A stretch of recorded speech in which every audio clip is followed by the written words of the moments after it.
bonjour et bienvenue pour notre nouvelle vidéo. Nous allons donc aborder ici un nouveau thème qui est le système immunitaire et nous allons tout d'abord aborder ce qu'on appelle les cellules.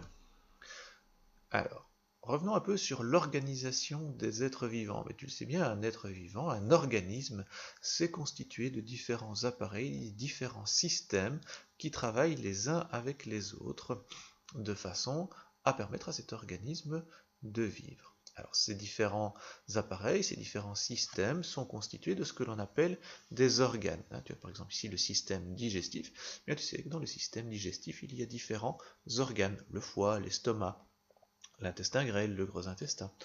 Si on prend par exemple l'intestin, donc jusqu'ici on est dans un ordre grandeur qui correspond au mètre. Si on regarde de plus près l'intestin, on va se rendre compte qu'il est constitué de toute une série de couches. Ces couches, c'est ce que l'on appelle des tissus. Et ces tissus, en y regardant encore de plus près, ils sont constitués d'unités de base assemblées ou en tout cas accolées les unes aux autres. Ces unités de base, c'est ce que l'on va appeler les cellules. Regardons cela de plus près ici, avec par exemple l'estomac. On réalise une coupe dans l'estomac, on voit qu'il y a différentes couches. Alors de quoi sont composées ces différentes couches? Bien, en regardant au microscope, on se rend compte que ces différentes couches sont constituées d'éléments plus ou moins ovaux ou circulaires, qui sont en fait accolés les unes aux autres. Ces éléments sont accolés, et ces éléments, c'est ce que l'on va appeler donc les cellules. Alors peu importe le nom des différents tissus que l'on va retrouver dans l'estomac, je veux juste que tu sois bien conscient ici que l'estomac en fait est constitué d'un ensemble de cellules. Cellules qui sont associées les unes aux autres, des cellules identiques qui sont associées les unes aux autres, vont donner ce que l'on appelle des tissus.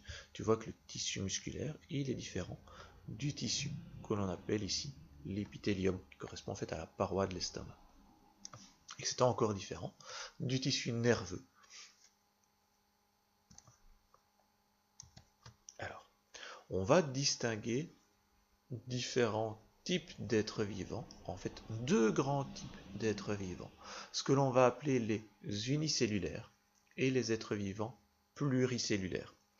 Alors, unicellulaire, ça veut bien évidemment dire qu'ils ne possèdent qu'une seule cellule, et pluricellulaires, ce sont les êtres vivants qui possèdent plusieurs cellules.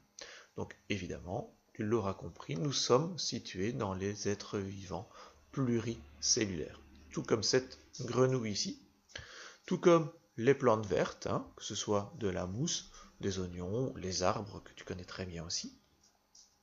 Les champignons, comme les champignons de Paris, ce sont des êtres vivants pluricellulaires. Ce sont ceux qui sont représentés en rouge. Les algues sont également des êtres vivants pluricellulaires. À côté des êtres vivants pluricellulaires, tu vois qu'il y a des êtres vivants qu'on appelle unicellulaires, c'est-à-dire des êtres vivants qui ne sont constitués que d'une seule cellule. Ces êtres vivants, généralement, tu ne les vois pas à l'œil nu.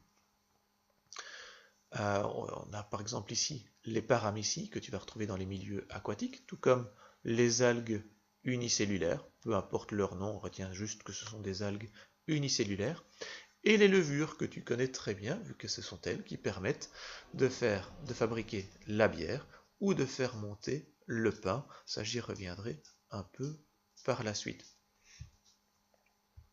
Alors, comme on l'a vu, les animaux sont donc constitués de cellules, ce qu'on va d'ailleurs appeler des cellules animales. Alors, de quoi est composée une cellule animale? Tu as ici une représentation d'une cellule animale. Tu as ici une représentation donc d'une cellule animale avec ses différents constituants. Et tu vois qu'il y a plusieurs choses, plusieurs constituants que l'on va appeler des organites à l'intérieur donc d'une cellule animale. Alors quels sont-ils ces organites? Eh bien tu as d'abord, quelque chose qui n'est pas vraiment un organite pour commencer, mais qui va délimiter la cellule, c'est ce qu'on appelle la membrane. La membrane, c'est la structure qui ferme la cellule, qui la délimite. À l'intérieur ici, tu as ce qu'on appelle le réticulum endoplasmique granuleux, avec les petits points qui lui sont accolés, que l'on appelle des ribosomes. Alors, le réticulum endoplasmique granuleux, il a un rôle important dans la synthèse des protéines. Ça, nous y reviendrons un peu par la suite. Ensuite, tu as le noyau, qui est une grande structure circulaire, même sphérique, parce que tu le verras, une cellule en fait a un volume, c'est une structure en 3 dimensions. Donc le noyau, en fait, lui, il contient l'ADN. Tu te souviens de tes cours de 5e, je suppose, dans lequel on te précise que l'ADN est le plan de montage et de fonctionnement de tous les êtres vivants. Et bien cet ADN est contenu ici dans le noyau des cellules. Enfin, tu as une structure ici, un peu allongée, avec une membrane qui fait des replis à l'intérieur. C'est ce qu'on appelle la mitochondrie. La mitochondrie, c'est la centrale énergétique de la cellule. Et enfin, le milieu liquide dans lequel tous ces organites baignent, c'est ce qu'on appelle le cytoplasme. Alors tu remarqueras qu'il y a des organites auxquels je n'ai pas donné de nom. Voilà. Ils sachent qu'ils existent, peu importe leur nom et leur fonction, du moins pour l'instant. Alors, une cellule, comme je le disais, c'est une structure en 3 dimensions. Hein. Cette illustration ici sert juste à te montrer, voilà, à bien illustrer le fait que le noyau, c'est pas un cercle, c'est une sphère, et que toute la cellule, en fait, est en 3 dimensions.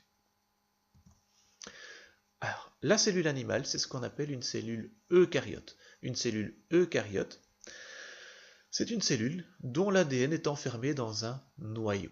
Et donc, dès que tu vois un noyau, tu peux dire, voilà, c'est une cellule eucaryote. C'est le cas des cellules animales, c'est le cas des cellules végétales, qu'on n'envisagera pas ici, et c'est le cas aussi de la plupart des champignons.